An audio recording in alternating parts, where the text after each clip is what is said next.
ভাই এগুলো বিশ্বাস করেন, ভাবি জানে সব। ওরে আগে ইচ্ছা মতন ধুমধাম মাইয়া ওর একবারে হাত পা ভাঙা ফেলাবে, তারপরে অন্য কথা। আমি এমন খারাপ স্বপ্ন কেন দেখলাম? জামাল ঠিক আছে তো? ভাই আগে জামালের জীবন বাঁচাতে হইব, তারপর পুলিশের কাছে যাবো। আরে বেটা, মানুষের বিপদে পাশে দাঁড়াইতে হয়, আর তাছাড়া জামাল তো ভালো। ঝামেলা করি বিছানায় দিন মতো ছিল, হয়ে গেল মনে বাথরুম পানি পড়া শব্দ হইতেছে। তোমার পজিশন না, বাথরুম থেকে বের হওয়ার সাথে সাথে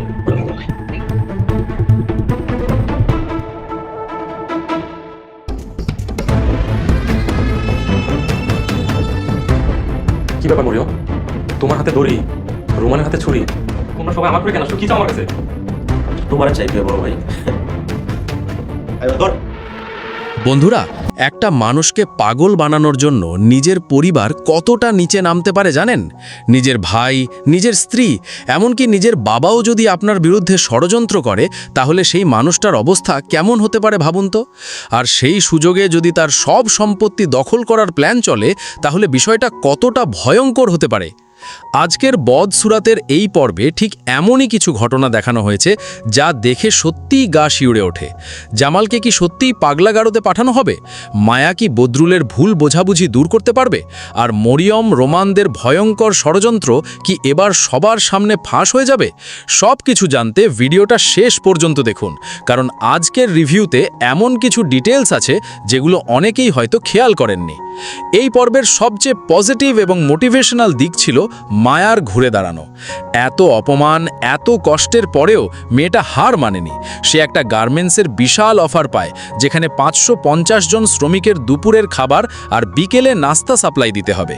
এটা কিন্তু কোনো ছোটোখাটো কাজ না, এখানে ভুল করার সুযোগও খুব কম।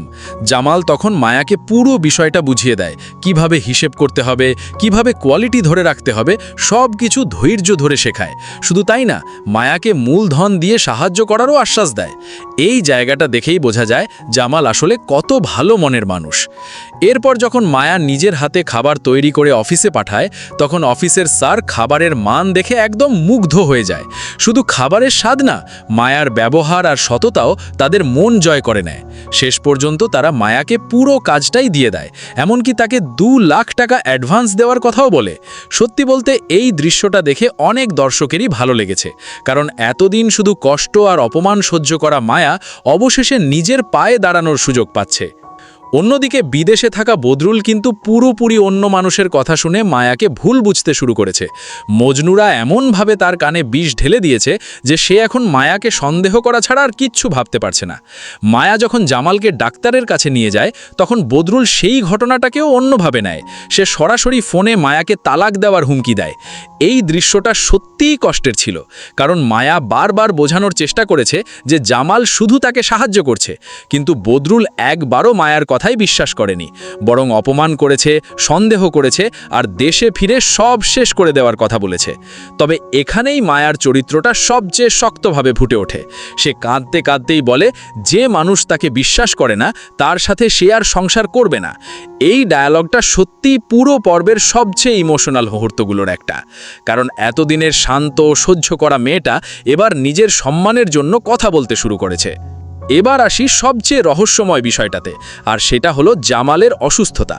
শুরু থেকেই দেখা যাচ্ছিল জামালের শরীর দিন দিন খারাপ হচ্ছে, সে দুর্বল হয়ে যাচ্ছে, ঠিকমতো চিন্তা করতে পারছে না। তখন মায়া তাকে ক্লিনিকে নিয়ে যায়। ডাক্তার টেস্ট করার পর একটা গুরুত্বপূর্ণ কথা বলে দেয় যে জামাল যেন মিনারেল ওয়াটার ছাড়া অন্য কোনো পানি না খায়। আর এখান থেকেই শুরু হয় আসল রহস্য। জামাল যখন বাড়িতে এসে বলে সে এখন থেকে শুধু মিনারেল ওয়াটার খাবে, তখন মরিয়মদের মুখের এক্সপ্রেশনই বদলে যায়, কারণ এতদিন ধরে তারা জামালের খাবার আর পানির সাথে ধীরে ধীরে বিষাক্ত কিছু মিশিয়ে দিচ্ছিল। তারা চাইছিল জামাল ধীরে ধীরে মানসিক ভারসাম্য হারিয়ে ফেলুক, যাতে সবাই বিশ্বাস করে সে পাগল হয়ে গেছে। নিজের পরিবারের মানুষ এভাবে কারো ক্ষতি করতে পারে, এটা সত্যিই ভয়ঙ্কর একটা বিষয়। এই দৃশ্যগুলো দেখেই বোঝা যাচ্ছিল সামনে আরও বড় কিছু হতে চলেছে। এরপর দেখা যায় রোমান জেল থেকে জামিনে বের হয়ে একদম হিরোর মতো বাড়িতে ফিরে আসে। গলায় ফুলের মালা, মুখে অন্যরকম ভাব, যেন সে বিশাল কোনো যুদ্ধ জিতে এসেছে।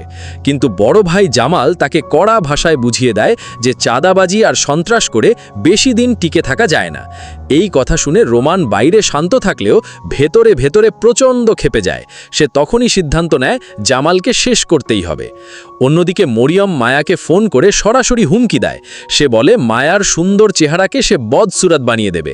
কিন্তু এবার মায়া আগের মতো চুপ ছিল না। সে কড়া জবাব দেয় এবং বুঝিয়ে দেয় এখন আর কাউকে ভয় পায় না। এই জায়গাটা দেখে মনে হয়েছে মায়া ধীরে ধীরে আগের দুর্বল মেয়েটা থেকে একদম শক্ত মনের মানুষ হয়ে উঠছে। পর্বের শেষ দিকটাই ছিল সবচেয়ে ভয়ঙ্কর আর টেনশনফুল।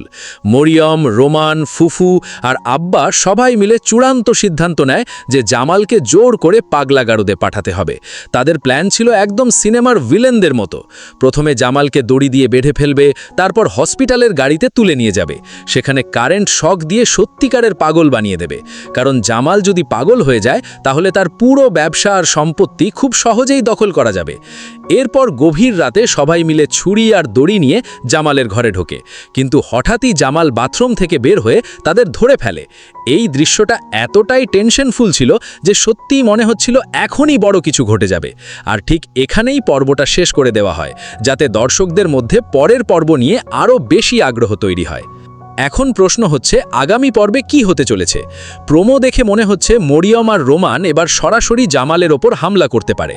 তারা হয়তো জোর করে তাকে বেঁধে ফেলতে চাইবে। কিন্তু এখানেও একটা টুইস্ট আছে, কারণ প্রোমোতে একজনকে বলতে শোনা গেছে আমি এমন খারাপ স্বপ্ন কেন দেখলাম। তাহলে কি পুরো ঘটনাটা স্বপ্ন ছিল নাকি সত্যিই হামলা হয়েছে? পাশাপাশি নতুন একটা চরিত্রেরও এন্ট্রি হতে যাচ্ছে। আমার মনে হয় এই নতুন চরিত্রটাই হয়তো পুরো বিষের রহস্য ফাঁস করবে। আর মায়া, আমার মনে হয় এবার মায়া পুরোপুরি জামালের পাশে দাঁড়াবে। কারণ সে এখন বুঝতে শুরু করেছে আসল শত্রু কারা। যদি জামাল নিজেকে নির্দোষ প্রমাণ করতে পারে তাহলে মরিয়ম আর রোমানদের এবার বড় শাস্তির মুখোমুখি হতে হবে। তো বন্ধুরা, আপনাদের কি মনে হয় জামাল কি শেষ পর্যন্ত নিজেকে বাঁচাতে পারবে, নাকি মরিয়ম আর রোমানদের ভয়ঙ্কর প্ল্যান সফল হয়ে যাবে? কমেন্ট করে অবশ্যই আপনাদের মতামত জানাবেন। ভিডিওটা ভালো লাগলে একটা লাইক দিন, বন্ধুদের সাথে শেয়ার করুন। আর প্রতিদিন নতুন নতুন নাটকের রিভিউ, হিডেন ডিটেলস আর নেক্সট এপিসোড প্রেডিকশন পেতে এখনই চ্যানেলটা সাবস্ক্রাইব করে পাশে থাকা বেল আইকনটা অন করে দিন। দেখা হবে পরের ভিডিওতে। সবাই ভালো থাকবেন। আল্লাহ হাফেজ।